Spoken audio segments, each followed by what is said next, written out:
మీరు మభ్య పెడుతున్నారా, మభ్య పడుతున్నారా, లేదా మభ్య పెట్టబడుతున్నారా?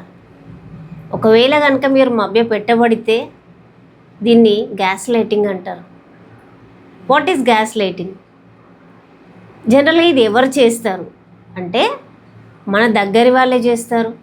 ఫ్రెండ్స్ అనండి, ఫ్యామిలీ అనండి, మన పిల్లలు, పీర్ గ్రూప్, లేకపోతే ఎక్కడ తీసుకున్నా అంటే the people who around us they do this. Then what is this?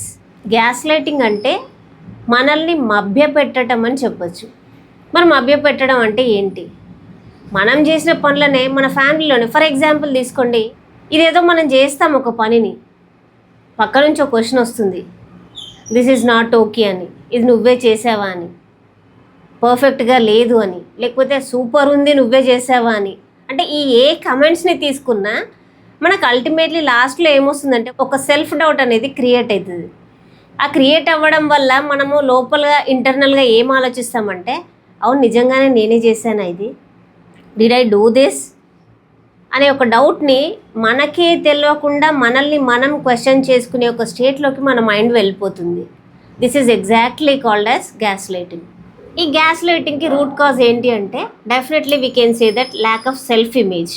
మరి ఈ సెల్ఫ్ ఇమేజ్ అనేది ఎందుకు తగ్గుతుంది అంటే it is purely because of attachment. ఎదుటి వాళ్ళతో మనకున్న అటాచ్మెంట్ని బట్టి మనం కొన్నిసార్లు అలా చేయాల్సి వస్తుంది. లేకపోతే ఓ కైండ్ ఆఫ్ ఫియర్ కానివ్వండి, ట్రామా కానివ్వండి, ఇలాంటివన్నీ కూడా మనకి గ్యాస్ లైటింగ్కి ఛాన్సెస్ ఇస్తాయి అన్నమాట. How to handle it? Agree to disagree.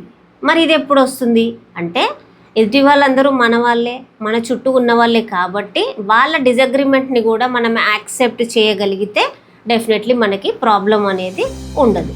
Thank you.